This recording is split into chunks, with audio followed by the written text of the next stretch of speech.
Hi everyone, I'm Dr. Michael Goldstein, a physician and an attorney from Greenwich, Connecticut, who is running as a Republican candidate to defeat Jim Hines. And today, I'd like to talk a little bit about the problems that we have to deal with and what I believe are the solutions. Problems that I see this are energy, inflation, the border, parental rights, healthcare, crime, anti-Semitism, and World War III. And so let's talk about the solutions. Everybody knows that gasoline, heating oil, and natural gas are too expensive. So how do we fix it? Well, on the federal level, the first thing, which of course unfortunately is a presidential act, is to open up drilling on government lands and make it affordable for companies to do it. The second issue is creating and finishing things like the Keystone Pipeline. But our biggest problem in the Northeast is a shortage of natural gas. We use natural gas to generate electricity and to heat many houses in this region. Unfortunately, I'm not one of them, and many of you are not as well. And there's only two ways that gas can get here. One is through pipelines, and the second is by ship. And thanks to the government, we have stumbling blocks in both. We have pipelines that can't be enlarged because they're blocked by lawsuits. We need to pass federal laws that will enable us to do so and will prevent litigation. That's number one. The second problem is shipping from the Gulf of Mexico to here. We have the Jones Act, and the Jones Act requires that goods shipped within the United States must be shipped on U.S. ships, U.S. owned, U.S. crews, and it's cheaper to ship on non-U.S. ships to Europe than it is to ship to New England, so we have to get our natural gas from elsewhere. We overpay and our electricity rates go way up. We need to modify the Jones Act to exclude natural gas shipments from it if we want to get affordable natural gas. Natural gas, by the way, is the cleanest fossil fuel, 30% less carbon than diesel, less than 50% of the carbon of coal, and is becoming a major source of energy to use in the generation of electricity. We need to fix this. The second problem is inflation. Inflation, to a large extent, has to do with reckless government spending and the printing of money. We have a budget that's over $7 trillion, which is more than $3 trillion of what it was like before the pandemic. Where's all this money going? And why are we spending so much? And why are we over $30 trillion in debt? We need to cut government spending. We need to cut government waste. And one of the things that we also need to do is to cut government regulation. Our regulatory agencies have taken control of our country, and the regulations don't even make sense. So, for example, the Nuclear Regulatory Commission makes it impossible to cost-effectively build a nuclear power plant, meaning that we can't set up a nuclear power plant that could produce cost-effective electricity thanks to the government. This is just one example, and this needs to be fixed. We need to take power away from the regulatory agencies. Technically what they're doing is they're taking federal laws that were passed by Congress, signed by the president, and they are interpreting them as they see fit. And I think that in Congress we need to exert greater control on how the laws that Congress writes are being interpreted and misinterpreted by government agencies. Government agencies need to be held to a cost value proposition where regulations need to be analyzed on a cost management basis, and regulations that are obsolete or old and should be removed. If we reduce regulation, we'll reduce the size of government, we'll reduce its stranglehold on industry, and we will make our country more prosperous. Our border is being compromised. Tens of millions of people have come here illegally. And to make even matters worse, the United States government is incentivizing companies to hire illegal aliens at the expense of U.S. citizens. A good example is what's happened to Tyson.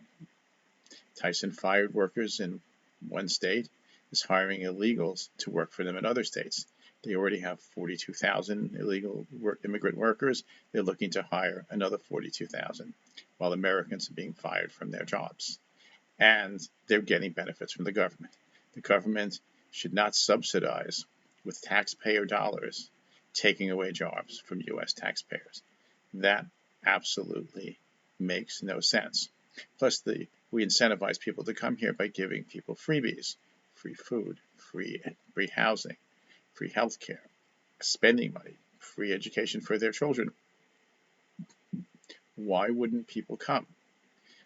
It makes no sense. And at the same time, we are actually harming our own U.S. citizens by driving down the price of labor and forcing Americans to work for below living wages.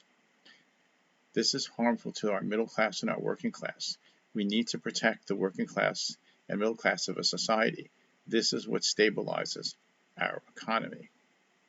We have an education system that's more geared toward indoctrination than education. We need education that enables us to compete as a first world country in a first world economy, not as an uneducated society. We also push various bizarre policies, such as having puberty blocking medication given to prepubescent children so they never develop secondary sex characteristics such as breasts, so that they can be transitioned to another gender, all without parental knowledge and parental consent. This is absurd, and the UK has actually banned in their National Health Service the continuation of these types of treatments. And let's talk a little bit about healthcare. 10 years ago, we spent $2.7 trillion on healthcare, and we're now spending $4.5 trillion on healthcare. Where did the money go? It's not going to the doctors. It's not going to care.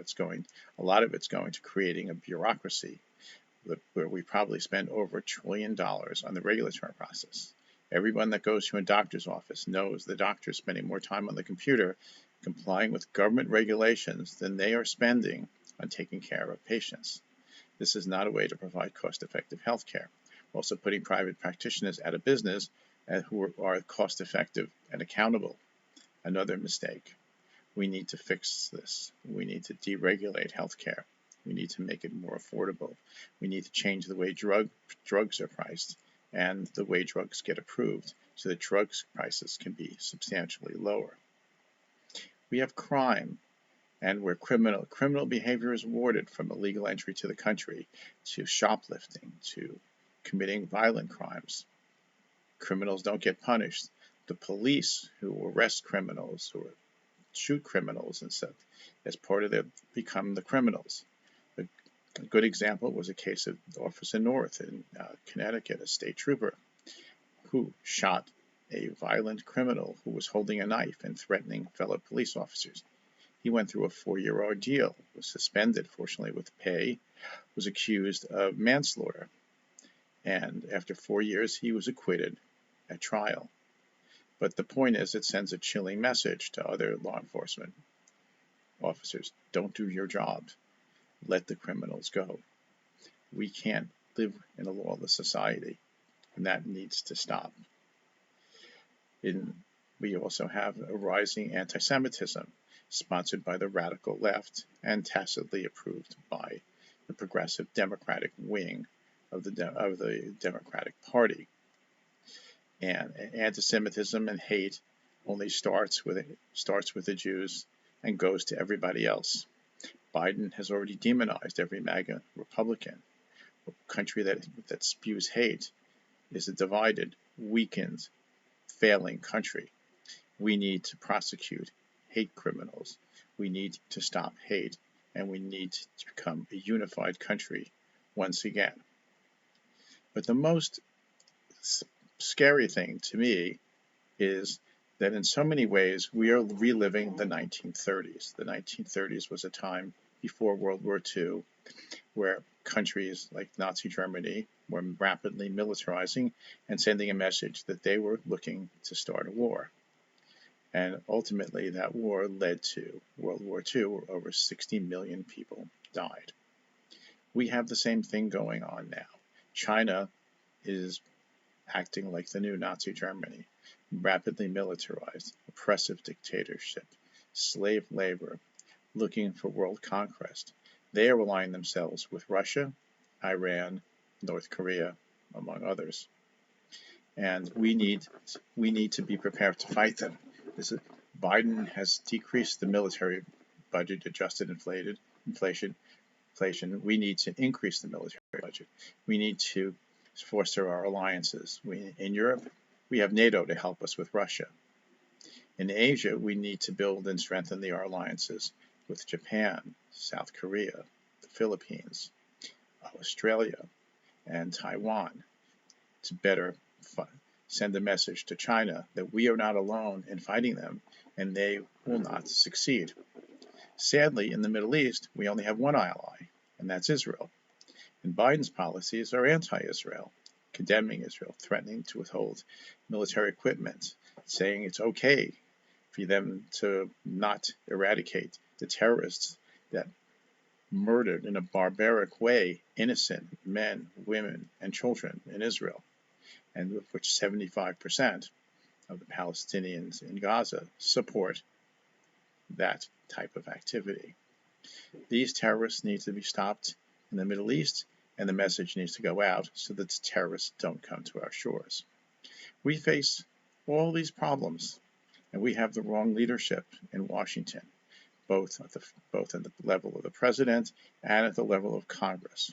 Jim Hines is essentially a puppet of the Biden administration, passing any absurd legislation they want, from tax increases, and failing to support the best interests of the citizens of this district. It's time for him to go. That's why I'm running. Thank you.